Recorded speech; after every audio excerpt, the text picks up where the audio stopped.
오늘 우리에게 은혜 주실 하나님의 말씀은 고린도전서 13장 13절 한 절 말씀, 우리 다 함께 봉독하겠습니다.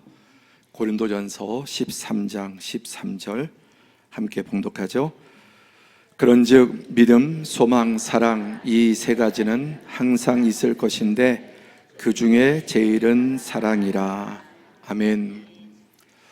오늘은 어린이 주일입니다. 어저께 그저께 어린이날 비가 많이 와서 어린이날 이렇게 보내기는 어려웠을 텐데, 그래도 교회에서 대대적으로 어린이날 잔치를 준비해서 우리 교육위원장님, 또 부장님들, 또 교사들, 자모, 그리고 또 우리 권사님들 너무너무 준비 많이 하시고 수고하셔서 정말 행복한 아이들에게 어린이날 잔치가 되었습니다. 감사드립니다. 또 하나님께서 우리 사랑하는 서론영 교회 모든 성도들의 가정에 자녀 손들을 은혜 주시고 또 복 주시기를 축복합니다. 오늘 말씀의 제목은 세 가지 기적의 씨앗. 그게 뭘까요? 고린도전서 13장 13절 읽었죠.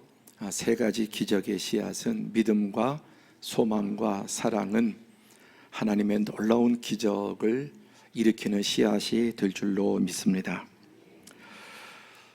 우리 가정의 달을 이제 맞이했습니다. 여러분의 가정은 행복하신가요? 그럼 이 대답 앞에 참 행복하다고 말하기도 쉽지 않고, 그렇다고 어정쩡한 대답이 지금 나왔습니다.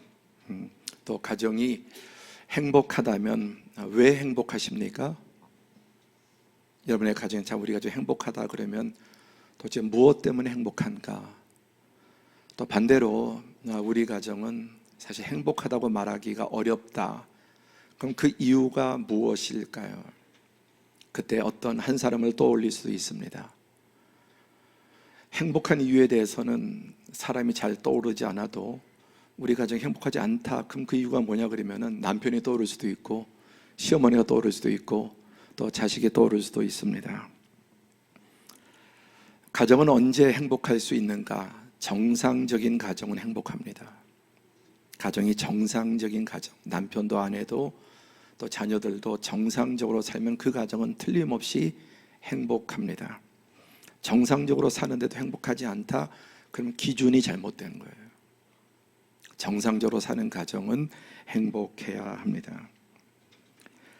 그리고 또 가정이 행복하지 못하다면 그 가정은 어쨌든 정상적이지 못할 때 행복하지 않습니다. 그러니까 남편이 비정상적이든 아내가 비정상적이든 자녀 중에 누가 비정상적이든 순리대로 살지 않고 또 하나님 말씀에 벗어나는 게 이제 비정상이죠. 그래서 가족 구성원이 하나님 말씀대로 진짜 인간답게 살면 그 가정은 반드시 행복하게 됩니다.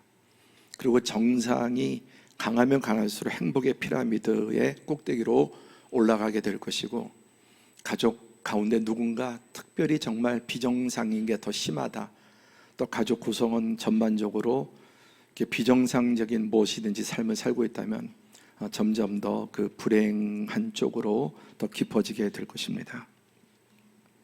오늘 이제 우리 어린이 주일 또 가정의 달을 맞이해서 우리 가정들이 하나님 말씀 가운데 정상화되어서 더 하나님의 은혜와 행복이 깊어지고 또 높아지기를 바랍니다.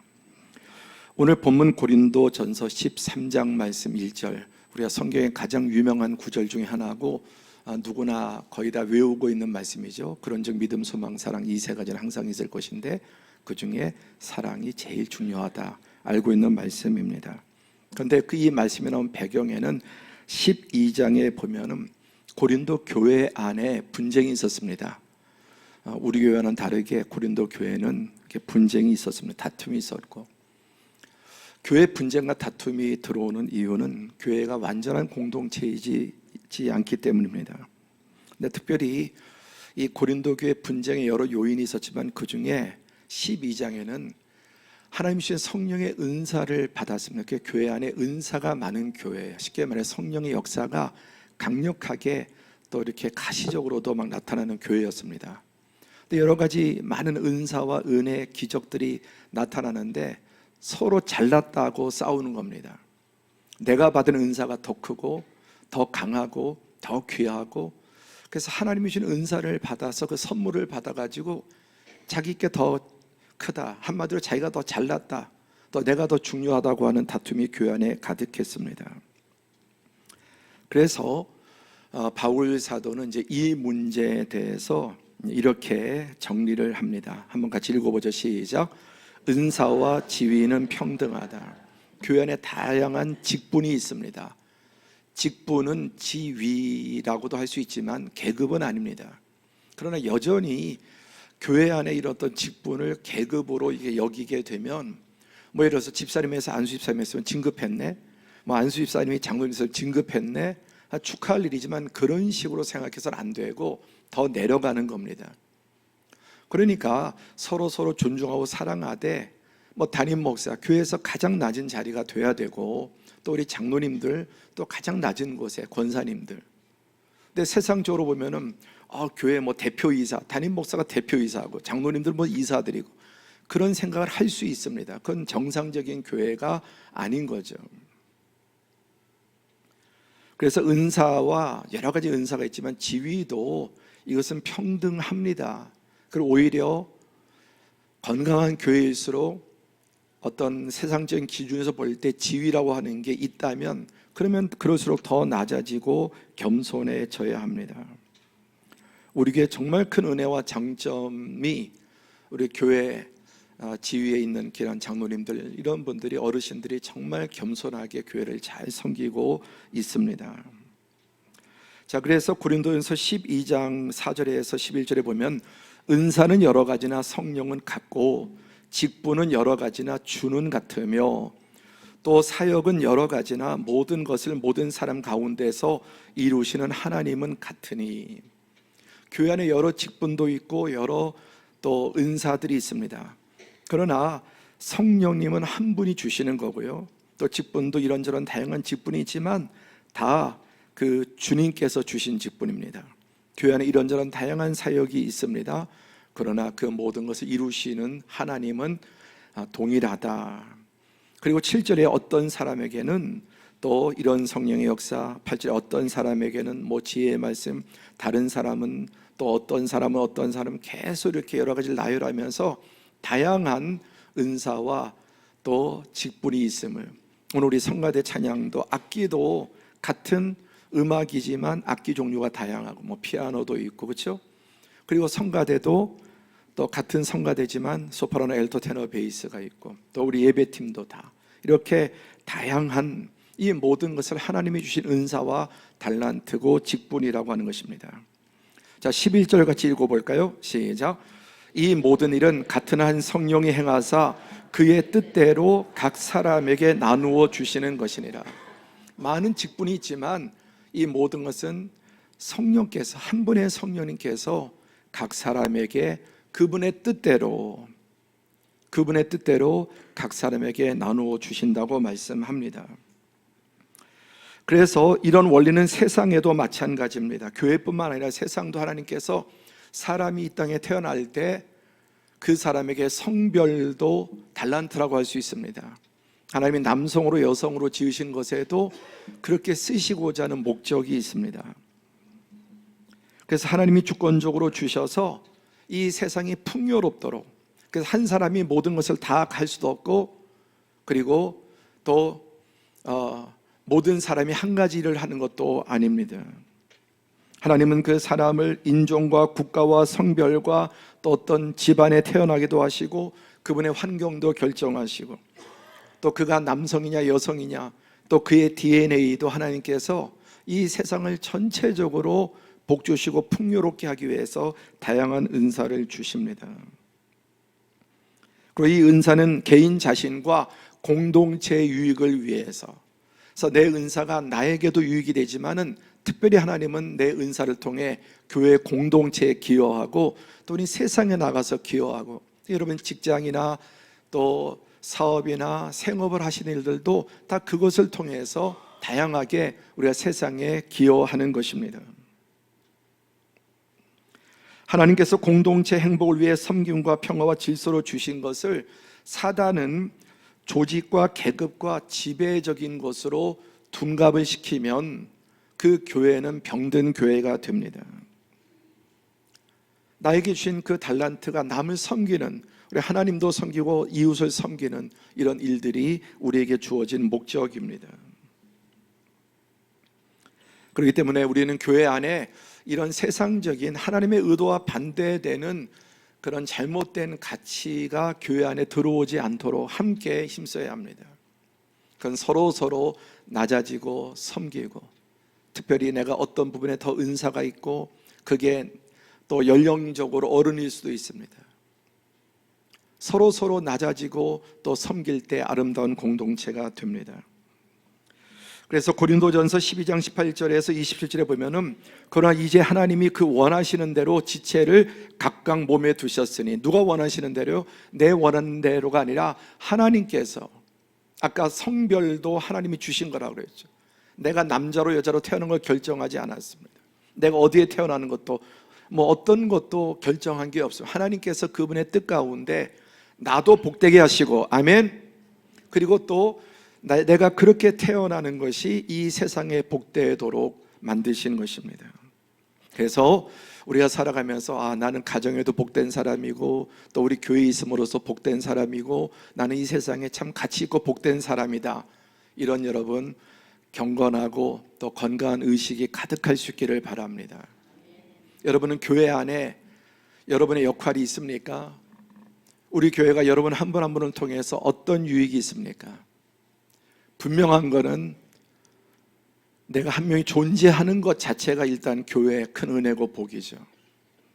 그러나 내가 1인분 한 삶으로 존재하고 교회 일원인 것을 넘어서 하나님이 나에게 주신 그 무언가의 그 달란트를 통해 하나님을 섬기고 교회를 섬기고 또 셀에서 섬기고, 이렇게 함으로 그 공동체는 더욱더 아름답고 은혜롭고 복된 공동체가 될 것입니다.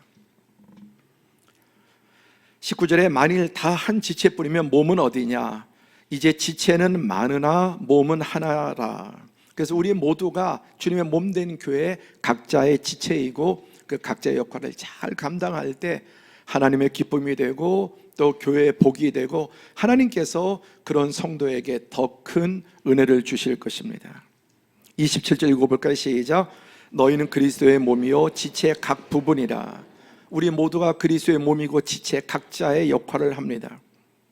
특별히 그래서 25절에 몸 가운데 분쟁이 없어야 된다. 우리 장기끼리 서로 트러블이 생겨도 고통이 오죠. 병이 옵니다. 그래서 우리 지체가 서로 화평해야 되죠. 어떻게 해서든지 교회 안에 트러블이 생기지 않도록. 그 방법은 간단하죠. 내가 나를 부인하고 나를 내려놓으면 트러블은 없어집니다. 그리고 또 다른 지체를 한 몸으로 돌보는 것입니다. 26절에 만일 한 지체가 고통을 받으면 모든 지체가 함께 고통을 받고 한 지체가 영광을 얻으면 모든 지체가 함께 즐거워하느니라. 우리가 한 몸인데 여러분 교회 다른 성도에 대해서 관심이 있습니까? 좋은 일이 생겨도 관심 없고 초상이 나도 관심이 없고 뭐 그냥 주일날 예배 한번 나올 뿐이지, 내가 지체인데도 전혀 교회 안에 다른 분에게 관심이 없다면은 우리는 그리스도의 몸이라고 하기 어렵습니다. 특별히 이 시대는 너무나 무관심한 시대입니다.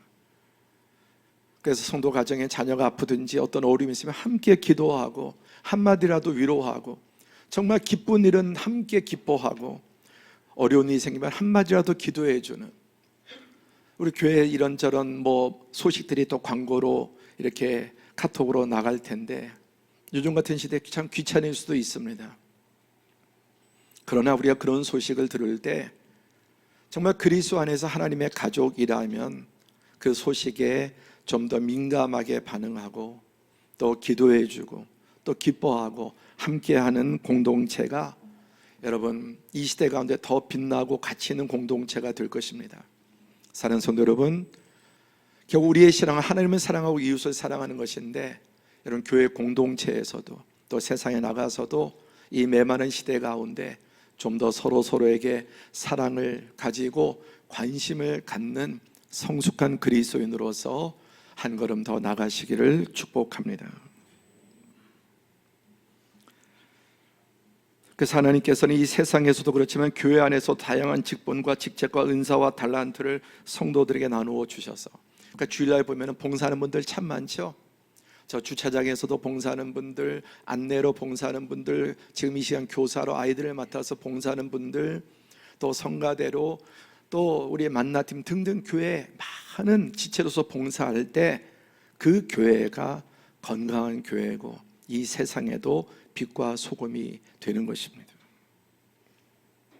그래서 바울 사도는 이 고린도 교회 안에 이 직분과 이걸 가지고 서로 지체 안에서 싸우고 다투고 서로 잘났느니 내가 크느니 하는 것, 이것을 이제 정리합니다. 그리고 이런 은사보다 훨씬 중요한 게 있다. 그래서 이제 13장으로 넘어가서 가장 높고 위대한 은사가 무엇인지, 지금 12장에서는 은사에 우열이 없고 다 동등하다, 다 필요하다.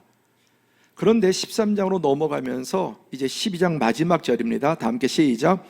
너희는 더욱 큰 은사를 사모하라. 내가 또한 가장 좋은 길을 너희에게 보이리라. 어찌보면 앞에 것과 조금 논조가 다른데 모든 은사는 차별이 없고 다 동등 하나님이 주신 한 가지이다. 그럼에도 불구하고 가장 높고 위대한 은사를 내가 너희에게 소개하겠다. 그리고 너희는 더욱 큰 은사를 사모하라.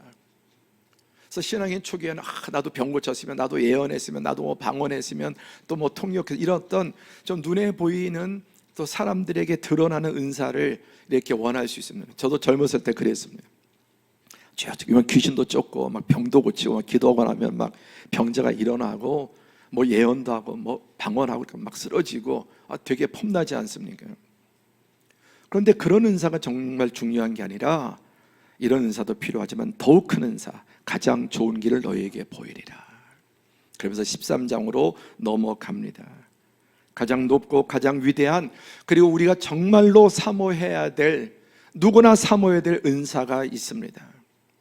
이미 우리에게 주신 것 외에 모든 그리스도인이 추구하고 하나님 앞에 소원하고 또 가지려고 하는 가장 좋은 길이 무엇입니까? 그게 바로 이제 13장에 들어가서 내가 사람의 방언과 천사의 말 할지라도 사랑이 없으면 소리나는 구리와 울리는 꽹과리가 되고, 뭐 예언하는 능력이 있고 막 비밀을 다 드러내고 또 산을 옮길 만한 큰 믿음이 있어도 사랑이 없으면 아무것도 아니고, 또 내가 내게 있는 모든 것을 다 구제하고 내 몸을 불사르게 내어줄지라도 사랑이 없으면 내게 아무 유익이 없다. 뭡니까? 사랑이에요. 우리가 정말 추구하고 또 모든 그리스도인이 사모해야 될 가장 좋은 은사는 사랑의 은사입니다. 사랑의 은사. 그리고 어떤 다른 은사가 탁월해도 사랑이 없으면 아무것도 아니다. 오늘 성령님께서 저와 우리 모든 성도에게 더 큰 사랑의 은사를 구하는 마음을 주시기를 바랍니다. 한번 소원하시면 그렇게 고백해 볼까요? 주님, 나에게 사랑의 은사를 주옵소서. 네, 가장 위대한 소원이에요. 주님, 나에게 사랑의 은사를 주옵소서.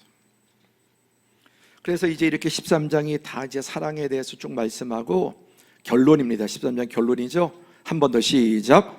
그런즉 믿음, 소망, 사랑, 이 세 가지는 항상 있을 것인데 그 중에 제일은 사랑이니라. 하나님 앞에 가장 중요한 세 가지, 이것은 사람 앞에서도 인생을 살아가는데 가장 중요한, 그래서 오늘 제목이 세 가지 기적의 씨앗. 이 세 가지를 가지고 있는 사람에게는 하나님께서 그의 삶에 놀라운 기적을 일으켜주시고 그의 삶에도 이러한 은혜를 주십니다. 그게 무엇입니까? 믿음, 소망, 사랑. 그 중에서도 무엇을 구하라? 사랑을 구하라. 사랑. 여러분, 사랑을 구하는 기도를 종종 하시나요? 정말 오늘부터는 반드시 여러분의 기도 제목 가운데 주님, 나에게 더 큰 사랑을 부어 주옵소서, 더 깊은 사랑을 부어 주옵소서, 이 위대한 기도를 하시길 바랍니다. 이것은 여러분의 인생을 복되게 정말 위대하게 또 예수님 닮은 삶으로 이끌어 줄 것입니다. 요즘 하도 세상에 이제 챗 GPT가 유명하고 떠들썩하지 않습니까? 그래서 저도 여기에 대해서 계속 좀 공부하고 이런저런 책도 이렇게 보는데, 이번에 이제 읽은 책 가운데 챗 GPT에게 이제 인생의 질문을 답하다, 이런 책입니다. 이 책을 이렇게 하나하나 보면서 정말 너무너무 주옥 같은 내용들, 여러 가지 인생의 질문들을 하는데 너무 감동적이고 정말 위대한 성현이 내 앞에서 말하는 것 같은 그런 대답을 이렇게 하고 있습니다. 이 책의 서문에 이러한 글이 있습니다. 그러니까 이 모든 책의 내용을 통틀어서 인생의 가장 중요한 질문, 우주의 가장 중요한 질문, 이런 것을 통틀어서 이제 서문에 나온 이야기가 바로 이겁니다. 우리가 하는 질문이나 답에서 혹은 인공지능이 분석하는 방대한 분량의 종교적이고 철학적인 데이터에서 반복해서 나타나는 주제를 하나 꼽자면 바로 뭐다? 사랑이다. 사랑은 모든 것이다. 사랑은 우리가 가진 가장 신성한 선물이다. 누군가에게 사랑을 주면 준 것보다 더 많은 사랑이 돌아온다. 아멘이죠? 난 실컷 퍼주기만 하고 손에 안 그렇습니다. 때가 차면 누군가에게 사랑을 주면 준 것보다 더 많은 사랑이 돌아옵니다. 지금 이 순간에 우리가 사랑한다면 우리는 천국에 있는 것이다. 인류 역사의 모든 문학, 철학, 종교의 데이터에서 뽑은 모든 것이 의미하는 바는 사랑이다. 사랑은 인류 전체 기록이 탐구하는 대상이다. 모든 것이 사랑에 관한 것이다. 이게 이 책의 서문이에요. 이 챗 GPT에는 이 기계가 하는 게 인간이 인류의 역사상 철학과 문학과 종교와 경영과 이 모든 것들을 이제 그 안에 들어가 있는 것들을 슈퍼컴퓨터가 가장 잘 요약한 내용이거든요. 그래서 이 모든 질문의 요약 딱 한 자라면은 사랑이라는 겁니다. 그런데 제가 이 글을 읽으면서 정말 전율에 가까운 감동을 받은 것은 요한일서 4장 16절에 2000년 전에 하나님은 뭐다? 하나님은 사랑이시다. 이 우주 만물의 가장 중요한 이 모든 가치가 결국은 사랑인 이유는 창조주 하나님께서 사랑이시기 때문이에요. 그리고 이 성경의 모든 말씀을 딱 두 가지로 요약하면은 하나님 사랑하고 이웃을 사랑하라는 거예요. 그러니까 방대한 종교를 넘어서 모든 철학을 다 망라해서 모든 인류의 지식과 경험과 이 고민을 다 몰아보면은 사랑이에요. 그런데 하나님이 사랑이시고 이 성경 말씀의 핵심은 하나님을 사랑하고 이웃을 사랑하는. 근데 우리가 살고 있는 시대는 점점 더 하나님도 싫어하고 미워하고 이웃도 못 믿고 자기 자신만을 사랑하는, 역행하는 시대니까 발전하면 발전할수록 불행해집니다. 행복해지는 게 아니라. 어린이날 아이들에게 설문조사했을 때 여러분, 우리 한국 아이들의 85%가 행복하지 않다고 생각해요.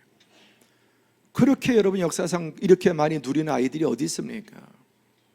어저께 교회에서 한 어린이날 행사도 이거 옛날에 국가에서도 이렇게 못할 만큼 정말 그렇게 모든 심혈을 쏟아부어서 아이들을 그렇게 다 하고 주고, 그런데 아이들의 85%가 행복하지 않다는 겁니다. 청소년들은 더 하고요. 왜 그렇습니까? 문제가 뭡니까? 결국 이 사랑이 고갈되고 있는 거예요.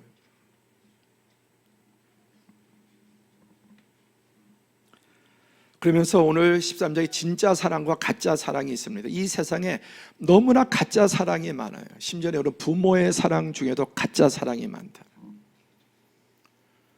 부모가 심정적으로는 정말 생명까지 줄 정도로 사랑하지만 가짜 사랑, 잘못된 사랑, 집착, 또 아이에게 자기 어떤 것들을, 욕망을 그 아이에게 투사해서 뽑아내고자 하는, 그것이 사랑의 이름으로, 그러니까 아이들이 행복하지 않은 겁니다.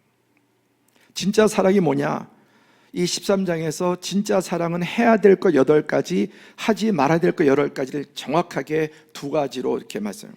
오래 참고 온유하고 진리 안에서 기뻐하고 모든 것을 참고 모든 것을 믿고 모든 것을 바라고 모든 것을 견디고 언제까지나 떨어지지 않습니다. 그런데 여러분, 부모라 할지라도 이런 게 잘 안 돼요. 뒤로 갈수록 모든 것 참고 모든 것 믿고 모든 것을 바라며 모든 것을 견디는 게 점점 안 돼요. 부모의 욕심과 욕망과 급한 마음에 아이들을 쥐어짤 수도 있습니다. 이거 해야 되는 거예요. 그 다음에 하지 말아야 될 거, 시기하지 않고 자랑하지 않고 교만하지 않고 무례행하지 아니하며. 여러분, 자녀들에게 얼마나 무례하게 하는 부모들이 많은지 몰라요. 입에 담을 수 없는 말들, 저주의 말들을 자식에게 잘되라고 저주의 말을 하면은 잘되라고는 의도는 관계없이 그 말만 그 아이에게 여러분 깊고 깊은 상처로 씨앗을 뿌리는 겁니다. 자기의 유익을 구하지 않고 너를 위해 사는 거라고 하지만 다른 아이들과 비교하고 내 친구들의 아이가 비교하고 우리 사촌 우리 아이들과 비교하고 말 안 해도 아이들은 서로 비교해요. 저희 형제들 사남매 우리 그 조카들의 이 수준이 보통이 아니에요. 보통이 아닙니다. 아이들이 학벌이나 뭐 이런 지금 잘 나가는 그런 거 보면서 아이들이 스스로 자기가 지금 이런 사이에서 스스로 말하지 않아도 그런데 노골적으로 부모들이 그런 모습을 보여요. 성내고요, 혈기, 분노. 사랑은 성내지 아니하며 온유하게 하는, 악한 것을 생각하지 아니하며 불의를 기뻐하지 아니하며. 아이들에게 사실은 이렇게 반칙하도록 보여주고 성공을 위해서는 그런 것까지도 요즘 그 성공을 위해서라면 얼마나 여러분 가진 사람들이 반칙이 많습니까? 이게 진짜 사랑이 아닌 거죠. 욕망의 투사예요.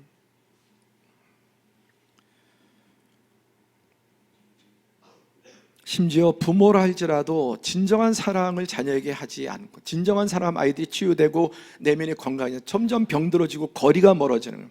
여러분, 자식과 거리가 멀어진다고 하는 것은 진짜 사랑이 아니기 때문이에요. 자식조차 자기의 욕망의 대상이 되어버리고 자기 과시의 대상이 되어버리는 거예요.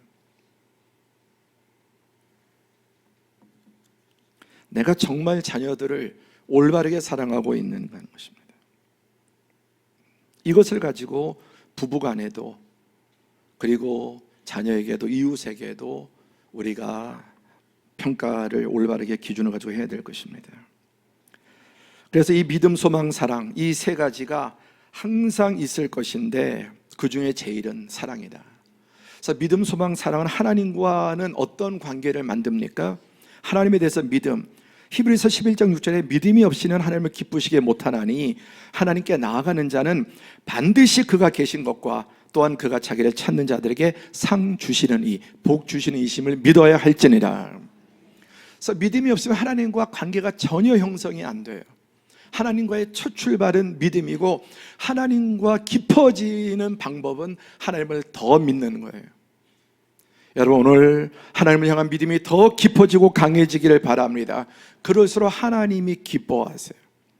근데 그 믿음이 뭐냐? 하나님은 반드시 계신 것과 하나님의 실존과 그가 자기를 찾는 자들에게 은혜 주시고 평강 주시고 복 주시는 분이심을 믿으시기 바랍니다. 오늘 여러분 마음과 뜻과 성품을 다한 예배를 통해 하나님께서 여러분에게 은혜와 평강과 복을 더해 주실 줄로 믿습니다. 그래서 믿음, 소망, 사랑이 제일 중요한데 하나님께 첫 출발이 하나님을 잘 믿는 거예요. 그 다음에 소망은 하나님과 관계에서 어떻게 작동합니까? 시편 42편 5절에 내 영혼아 내가 어찌하여 낙심하며 어찌하여 내 속에서 불안해하는가. 다 함께 시작. 너는 하나님께 소망을 두라. 그가 나타나 도우심으로 말미암아 내가 여전히 찬송하리로다. 여전히 우리는 하나님 아닌 것에 소망을 많이 줍니다. 그래서 가장 대표 돈이죠, 사람이죠, 또 내가 이루고자 하는 어떤 지위나 자리 이런 것들에 소망을 두고 또는 가족에게 소망을 두고. 그런데 이런 세상 소망은 여러분 끊어지게 되어 있습니다. 또 세상에 소망을 둘수록 하나님에 대한 소망은 약해질 수밖에 없어요. 이건 시소와 같아서 세상 소망이 강한 사람일수록 하나님에 대한 소망은 약할 수밖에 없어요. 근데 세상 소망이 끊어지고 무너질수록 그 사람은 하나님께 소망을 둡니다. 너는 하나님께 소망을 두라. 사랑도 진짜가 있고 가짜가 있는 것처럼 소망도 진짜 소망이 있고 가짜 소망이 있는데 하나님께 둔 소망이 살아있는 소망이에요. 죽음도 돌파하고 죽음도 이기는 소망이 바로 하나님께 소망을 두는 것입니다. 우리 한 번에 다 되진 않겠지만 오늘도 우리의 좀 세상에 대한 소망이 하나님께 조금 더 옮겨지는 은혜가 있기를 바랍니다. 하나님께 이렇게 소망을 두는 사람이 하나님께서 그의 삶에 은혜를 주시고 복을 주시고 그의 삶에 초자연적인 능력도 부어 주십니다. 세 번째, 하나님과의 관계에서 사랑은 어떻게 작동합니까? 마가복음 12장 30절 시작. 내 마음을 다하고 목숨을 다하고 뜻을 다하고 힘을 다하여 주 너희 하나님을 사랑하라 하신 것이요. 하나님이 주인이세요. 주 너희 하나님. 하나님을 사랑하되 건성건성 뭐 취미처럼 하지 말고 내 마음을 다하고 목숨을 다하고 뜻을 다하고 힘을 다하여 너의 모든 것을 올인해서 하나님을 사랑하라. 아멘. 하나님을 사랑하는 자가 하나님의 사랑을 입습니다. 신앙생활이 우리의 삶의 옵션이 아니에요. 내 인생의 삶의 중심이 되어서 하나님을 더 사랑하고 또 하나님을 더 소망하고 하나님을 더 신뢰하고 그분이 우주 만물의 창조주시고 역사의 주권자시고 하나님의 모든 것을 바꾸시는, 그래서 하나님을 사랑하되 모든 것보다 하나님을 가장 사랑하는, 오늘도 여러분 이 예배를 통해 어제보다는 지난주보다는 하나님을 더 사랑하는 은혜가 있을 줄로 믿습니다.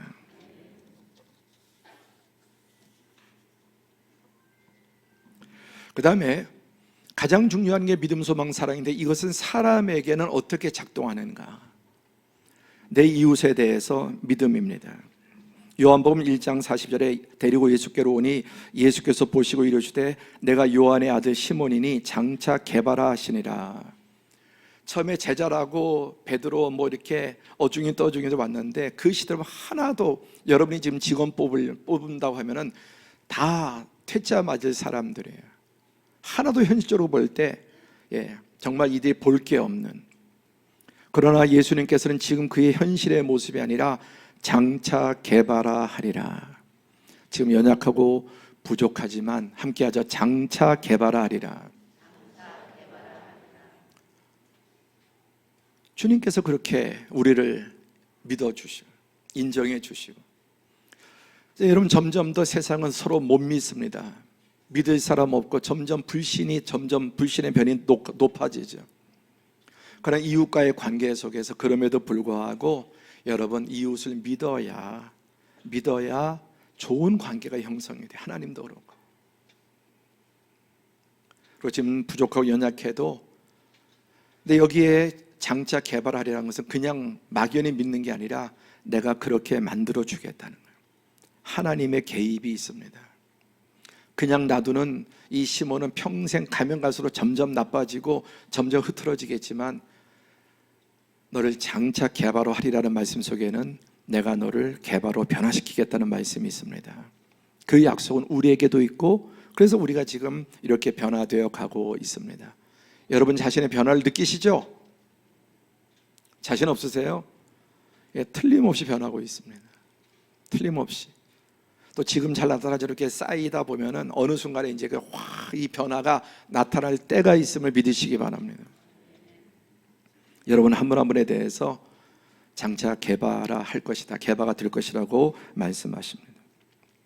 두 번째, 이웃에 대해서 소망은 어떻게 합니까?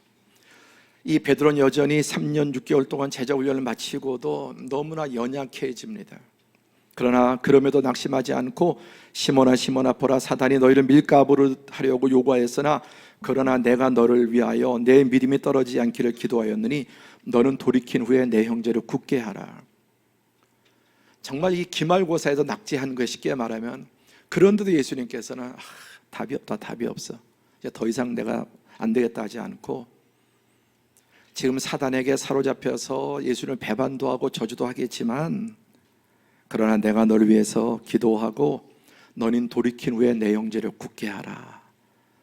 바로 뒤 예수님을 가장 강하게 저주하며 배반할 베드로에게 너는 그래도 돌이키고 그 다음에 네가 네 형제들을 굳게 하는 사람이 될 거야.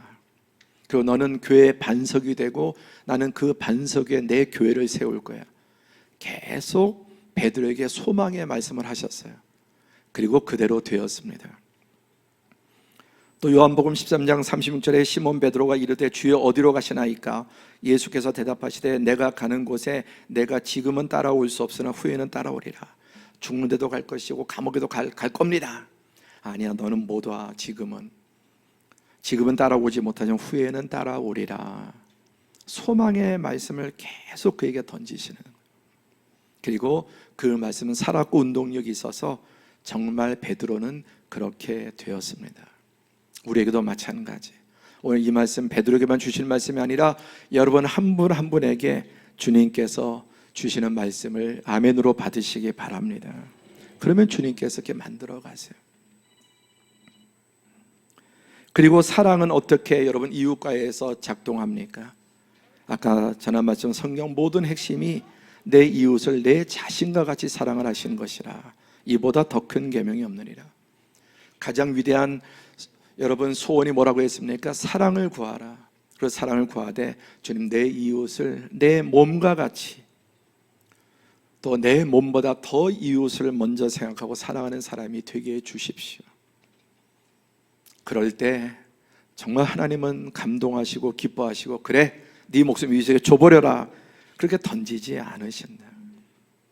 우리는 그런 마음과 그런 자세를 가질 때 하나님을 가장 닮은 사람으로서 하나님께서 그에게 살아있는 삶을 통해서 이웃에게 복이 되게 해주실 것입니다.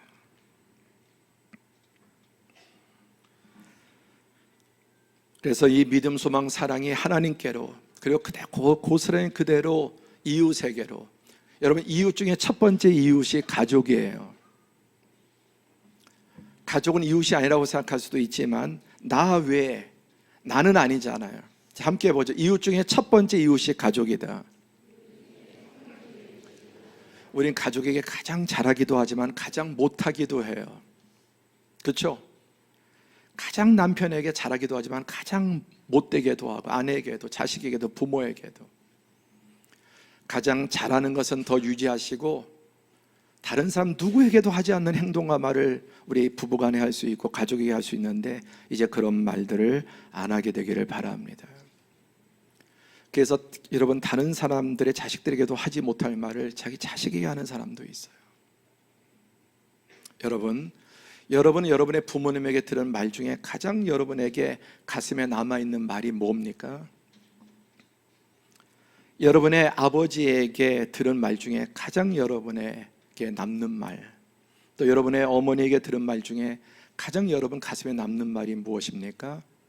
그게 부정적인 말이라면 그 사람은 정말 불행한 겁니다.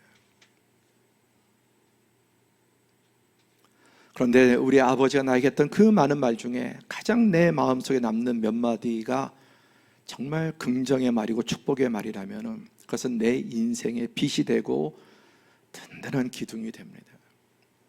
자라면서 어머니에게 엄마에게 많은 말을 들었지만 그 중에 가장 나에게 들은 말, 특히 어릴 때 그 말은 평생의 내 인생의 기반이 돼요. 저는 너무나 감사하게도 아버지로부터 들은 말, 어머니로부터 들은 말 가운데 가장 제 마음속에 기억되는 말이 있어요. 그래서 언제나 저를 따뜻하게 하고 담대하게 하고 나에게 힘이 됩니다. 여러분이 여러분의 자녀들에게 만약 이 질문을 했을 때 너무나 상처되고 가슴 아픈 말이 그 아이들의 중심에 박혀 있다면 그거 빨리 뽑으셔야 돼요.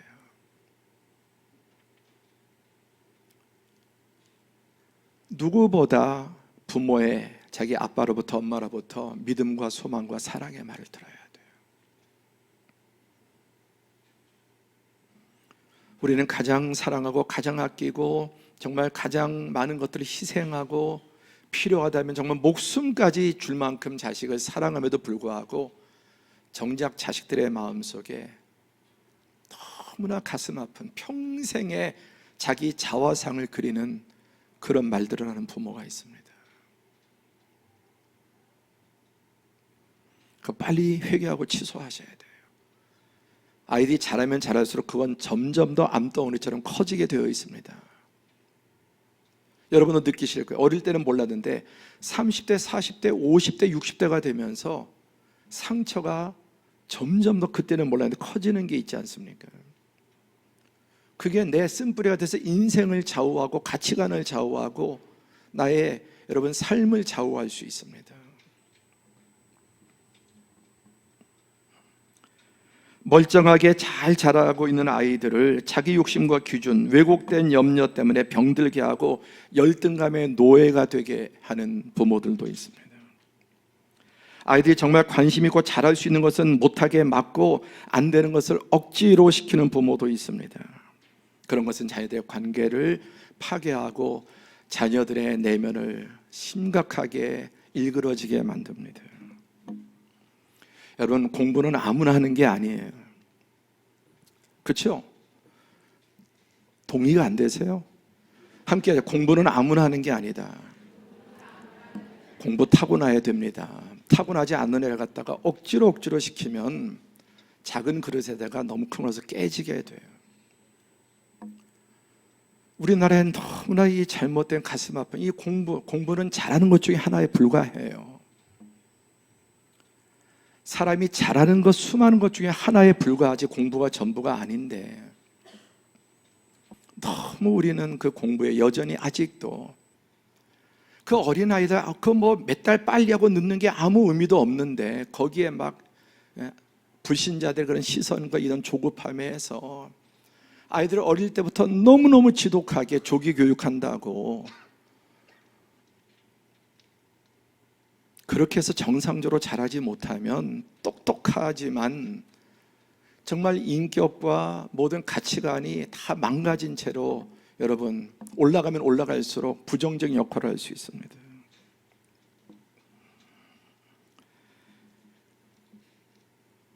공부는 아무나 잘하는 게 아니에요. 거의 모든 영역의 80%가량은 타고나야 됩니다. 그러니까 공부 안 하는 애를 잠깐만 하락을 해서 될 일이 아닌데 부모 욕심에 잘못된 기준에 자기 인생의 경험이 여러분 우리가 다 짧고 좁지 않습니까? 근데 꼭 그렇게 애들이 잘 되고 행복하게 살 거라고 하는 생각 자체도 왜곡되어 있는 것입니다. 그리고 그런 것이 자녀들을 병들게 하고 관계를 파괴하고 씻지 못할 그런 상처를 남겨서 아이들의 내면을 어둡게 점점 더 정신적인 질환들 가득하고 아이들이 행복하지 않아요.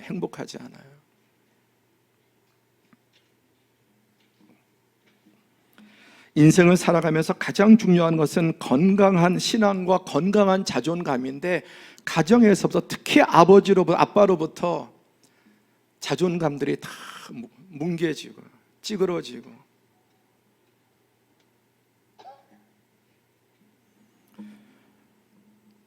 그래서 이 진정한 사랑의 모든 것을 믿으며 모든 것을 바라며 모든 것을 견디고 언제까지 떨어져? 이게 믿음, 소망, 사랑은 끝까지 견디는 거죠. 특별히 우리가 가족에게 누구보다 가족에게서 이런 것들을 배우고 나눠주어야 이것을 받고 자란 아이들이 나가서 이렇게 살 수 있는 것이죠.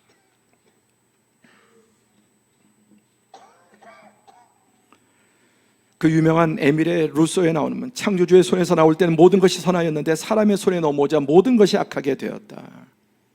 하나님이 좋은 자녀로 보내주셨는데 부모의 그릇된 욕심, 탐욕, 잘못된 가치관 때문에 부모의 손에서 멀쩡한 아이들이 여러분 병들 수 있습니다.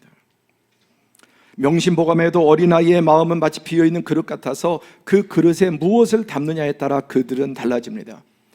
아이들에게 다 공부를 담을 수 없어요. 저마다 담을 수 있는 수천, 수만, 수십만, 수백만 가지를 담을 수 있어요. 하나님께서 각자의 다양한 걸 주셨어요. 아까 은사, 뭐가 더 높고 낮은 게 공부 잘하는 게 인생에서 세상에서 제일 유리한 것도 아닙니다.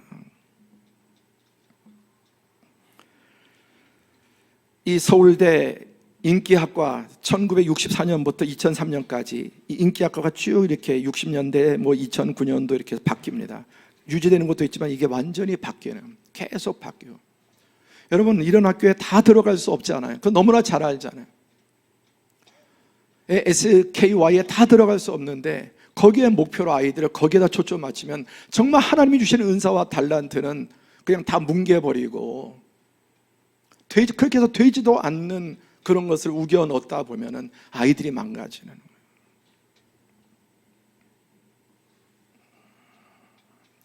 특히 좀 잘 나가는 편에 속한 부모가 그렇지 못한 자녀들을 만나게 되면 이런 현상이 더 심해지고요. 오히려 좀 못 나가는 부모에게 자녀들이 괜찮으면 그 아이는 더 잘 나갈 수 있는. 제가 목회로 상담할 때 뭐 가정 문제, 부부 문제가 많죠. 그래서 이제 처음 오면 상담할 때 남편이 어떤 문제, 뭐가 있고 뭐가 어떻고 이래서 못 살게 저래서 못 살겠고 이제 이래서 이혼해야 된다 쭉 그 들어보면 제가 딱 들으면 여기까지 그냥 갈라서 이렇게 말하고 싶은 게 여기까지 나와요. 근데 제가 항상 마지막 묻는 질문이 있어요. 남편의 장점을 한번 얘기해 보세요. 처음에는 다 들어요. 그래서 이런 이유 저런 이유 다 듣다 보면은 희망이 하나도 없어요. 그냥 당장 갈라서는 게 답인 것 같아요. 그럼 항상 마지막에 남편의 장점은 어떤 게 있나요? 물어보면은 술술술 나와요. 그 말을 들으면 희망이 생기고 살 수 있겠구나. 누구나 단점도 있고 장점이 있는데 부부간에도 장점을 봐요. 그리고 계속 격려해주면 단점까지 끌어올라가요. 좋아져요. 여러분 자녀들의 장점이 있잖아요. 하나님이 지금 그 좋은 보석 같은 장점 내 그런 것들 하나도 안 보이고 딱 하나 내가 꽂히는 그것 가지고 계속해서 여러분 압박하면은 주신 것까지 빼앗기고 잃어버려요. 억지로 시켜서 잘 되는 것도 없고요. 스스로 좋아서 하는 것들 그것을 잘 이렇게 키워줘야 합니다. 말씀을 정리합니다. 세 가지 기적의 씨앗, 믿음, 소망, 사랑 가장 중요한 그 중에 제일은 사랑인데 여러분 하나님께도 더 큰 믿음으로 더 큰 하나님께 소망을 두고 하나님 이전보다 더 사랑하는 은혜로 여러분의 삶에 이 전능자의 은혜와 기적이 넘치기를 바랍니다. 그리고 이웃을 대할 때 점점 믿음이 없어져 불신과 미움과 세상에 점점 우리가 소망이 어두워지는 가운데 우리는 하나님의 자녀로서 여러분 이웃들을 믿어주고 또 소망을 계속해서 일으켜주고 키워주고 씨앗을 심어주고 또 사랑의 씨앗을 특별히 우리 가족, 부부간에 그리고 자녀들에게 믿음과 소망과 사랑의 말 씨앗을 심음으로 이 놀라운 기적이 여러분 맺어지는 은혜가 여러분의 삶에 넘치기를 축복합니다. 기도하겠습니다.